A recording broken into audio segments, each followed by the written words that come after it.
que le bon Dieu ait pitié de moi, que le bon Dieu ait pitié de moi, que le bon Dieu ait pitié de moi.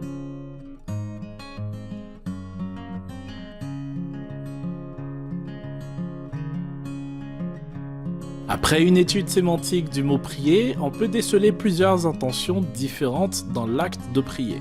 La première intention, c'est appeler Dieu, crier vers Dieu, inviter Dieu, nommer Dieu. La deuxième intention, c'est de désirer, de souhaiter quelque chose.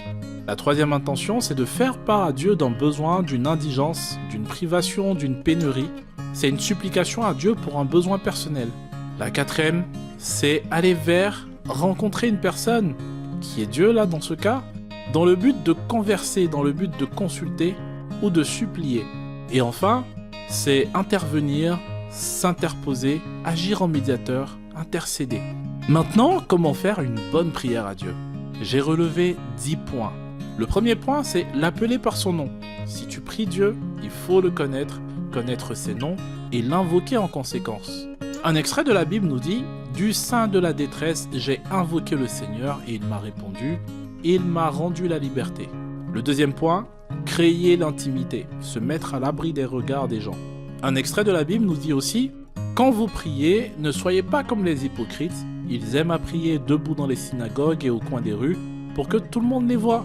Je vous le déclare, c'est la vérité, ils ont déjà leur récompense. Mais toi, lorsque tu veux prier, entre dans ta chambre, ferme la porte et prie ton Père qui est là, dans cet endroit secret-là, et ton Père qui voit ce que tu fais en secret te récompensera. » Et là, Jésus appliquait lui-même cette règle, parce qu'on peut lire dans un autre endroit, très tôt le matin, alors qu'il faisait encore nuit noire, Jésus se leva et sortit de la maison.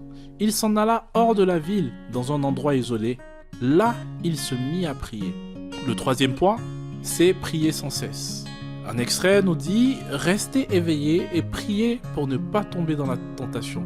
L'être humain est plein de bonne volonté, mais il est faible. » Le quatrième point, c'est avoir de bonnes intentions. Et là, on peut le lire aussi dans le Nouveau Testament, dans la Bible. Vous désirez quelque chose, mais vous ne pouvez pas l'avoir, et alors vous êtes prêt à tuer. Vous avez une envie de quelque chose, mais vous ne pouvez pas l'obtenir, et alors vous lancez des querelles et des conflits. Vous n'avez pas ce que vous voulez parce que vous ne savez pas le demander à Dieu. Et si vous demandez, vous ne recevez pas parce que vos intentions sont mauvaises. Vous voulez tout gaspiller pour vos plaisirs. Le cinquième point, priez en ayant pardonné. La Bible nous dit « Et quand vous êtes debout pour prier, si vous avez quelque chose contre quelqu'un, pardonnez, afin que votre Père qui est dans les cieux vous pardonne aussi le mal que vous avez fait. » Le sixième point, c'est prier pour autrui.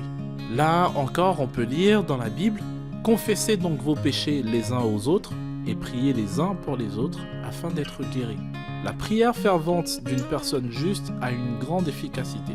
Le septième point, c'est que prier n'est pas réciter ni répéter. Et là, Jésus disait ça à ses disciples « Quand vous priez, ne répétez pas sans fin les mêmes choses comme les païens. Ils s'imaginent que Dieu les exaucera s'ils parlent beaucoup. Ne les imitez pas car Dieu, votre Père, sait déjà de quoi vous avez besoin avant que vous le lui demandiez. » Le huitième point, c'est la prière avec foi. Et là aussi, Jésus dit toujours « C'est pourquoi je vous dis, quand vous priez pour demander quelque chose, croyez que vous l'avez reçu et cela vous sera donné. » Le neuvième point, c'est prier avec reconnaissance.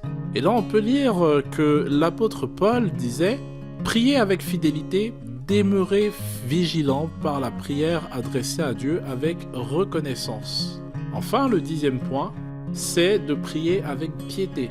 Là, on peut lire dans le Nouveau Testament encore « Durant sa vie terrestre, Jésus adressa des prières et des supplications accompagnées de grands cris et de larmes à Dieu qui pouvait le sauver de la mort.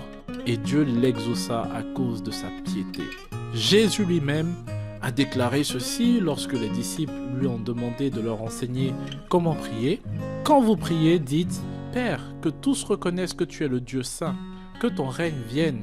Donne-nous chaque jour le pain nécessaire. Pardonne-nous nos péchés, car nous pardonnons nous-mêmes à tous ceux qui nous ont fait du tort, et ne nous expose pas à la tentation. » Pour conclure, Jésus donnait une recommandation ultime à ses disciples. Il leur disait « Demandez, cherchez et frappez », en l'illustrant par une image, qu'on peut lire aussi dans le Nouveau Testament juste après le modèle de prière qu'on a vu précédemment. Jésus leur dit encore, supposons ceci, l'un d'entre vous a un ami qu'il s'en va trouver chez lui à minuit pour lui dire, mon ami, prête-moi 3 pains. Un de mes amis qui est en voyage vient d'arriver chez moi et je n'ai rien à lui offrir. Et supposons que l'autre lui réponde de l'intérieur de la maison, laisse-moi tranquille, la porte est déjà fermée à clé, mes enfants et moi sommes au lit, je ne peux pas me lever pour te donner des pains. Eh bien je vous l'affirme, même s'il ne se lève pas par amitié pour les lui donner, il se lèvera pourtant et lui donnera tout ce dont il a besoin parce que son ami insiste sans se gêner. Et moi je vous dis, demandez et vous recevrez, cherchez et vous trouverez, frappez et l'on vous ouvrira la porte, car quiconque demande reçoit, qui cherche trouve, et l'on ouvrira la porte à qui frappe. Si l'un d'entre vous est père, donnera-t-il un serpent à son fils alors que celui-ci lui demande un poisson? Ou bien donnera-t-il un scorpion s'il demande un œuf? Pour faire une prière qui arrive à Dieu, ce n'est pas tant une question de rituel ou de forme, c'est une question de cœur.